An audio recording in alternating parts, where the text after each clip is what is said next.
Squash and chicken with cream or ginataang kalabasa at manok with cream. A simple dish, you might say, but it's the fruit, it's the only fruit of our labor. Warm welcome to you wherever you are in the world. Please join me here at my small kitchen, sharing the fun, inspiration, and learning on growing and cooking here on Channel Juan. Hello, warm welcome. Thank you for joining your kuya here today. Romolo, your kuya and uncle in Holland. Look, my only harvest this year.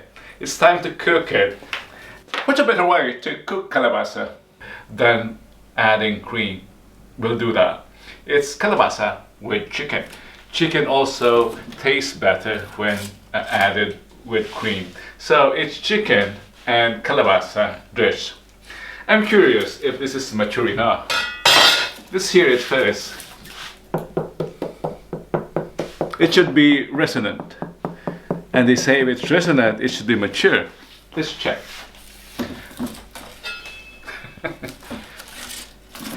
And I'll be giving some portions to neighbors as well. Wish me luck, this is difficult. Where is it?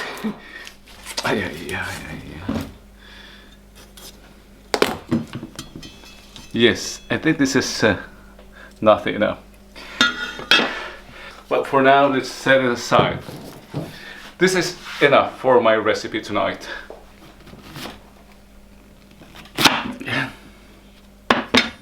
Yeah, I think this is really mature. And the seeds, yes, it's mature. Look, the seeds are hard enough. This should be mature.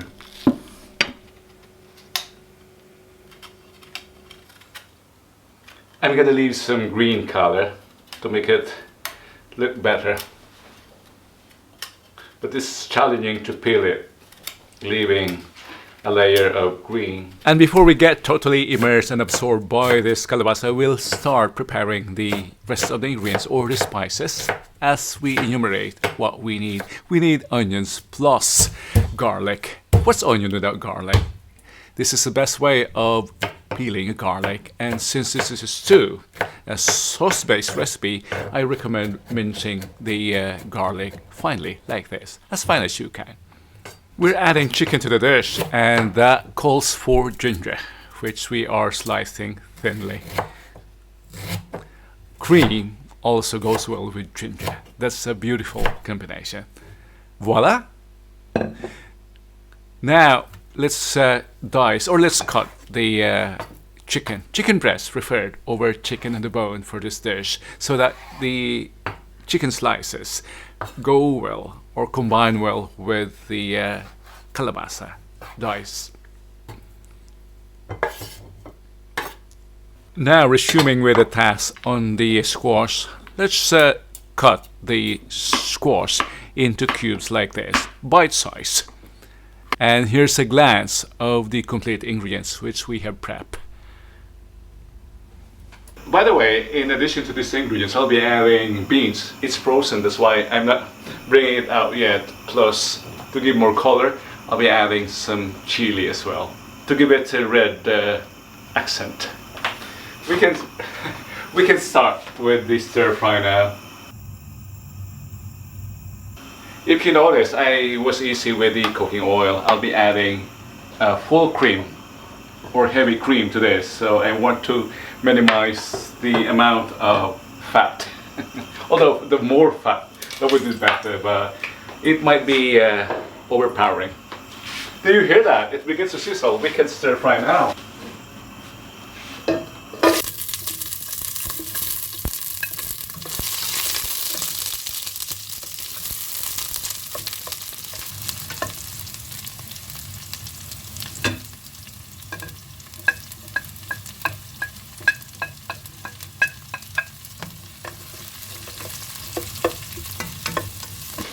If you notice, I didn't mince the ginger. I want it to be visible so that diners will be able to separate it in case they don't like the taste of ginger. Although ginger and chicken go together very well.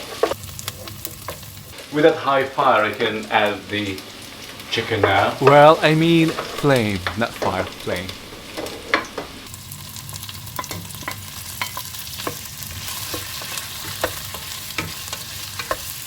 Some would discourage adding the chicken now because it easily cooks. This is chicken breast, but I want it to get flavored by the ginger. Or I want the ginger flavor and the rest of the ingredients, the spices, to penetrate the meat. You've perhaps never seen before for this recipe, but I'm adding just a bit of patis or fish sauce.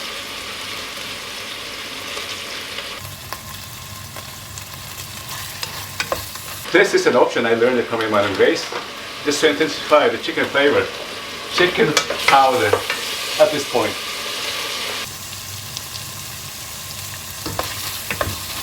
It begins to caramelize even. We can add the, what's this? What's this? It's squash.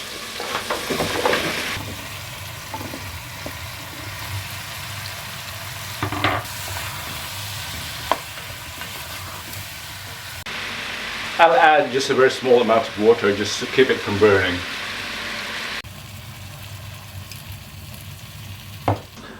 Why minimum water, you might be asking? I'll be adding here creams. I don't want it to be watery.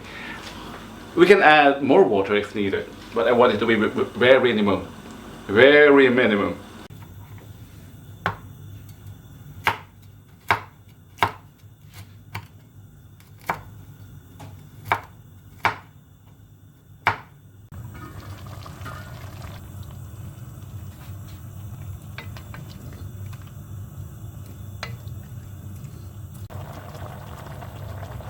Yeah, at this point we can add the frozen beans, as I've indicated earlier.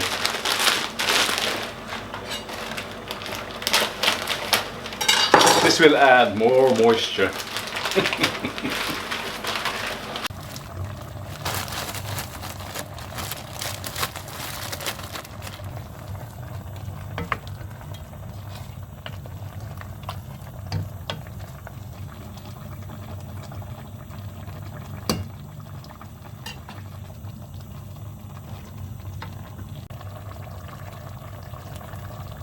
After roughly 15 minutes cooking the squash and 5 minutes for the beans, it's now cooked and we can turn it off and serve it.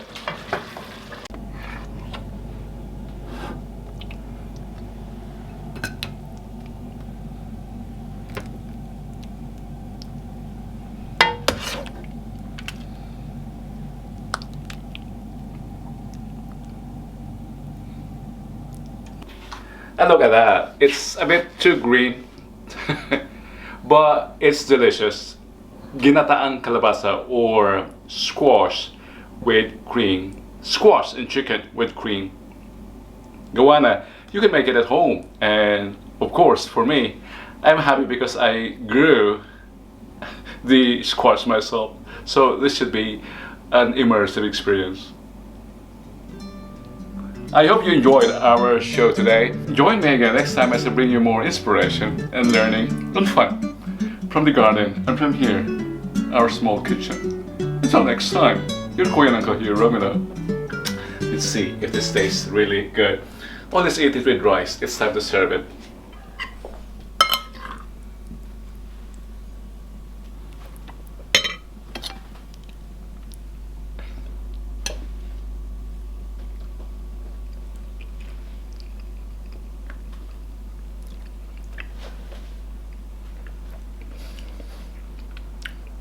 It's really good. The squash is mature enough. It's not watery, although it's a bit overcooked. And what makes it even tastier is the amount of cream. I used 1 cup cream, which made it very rich.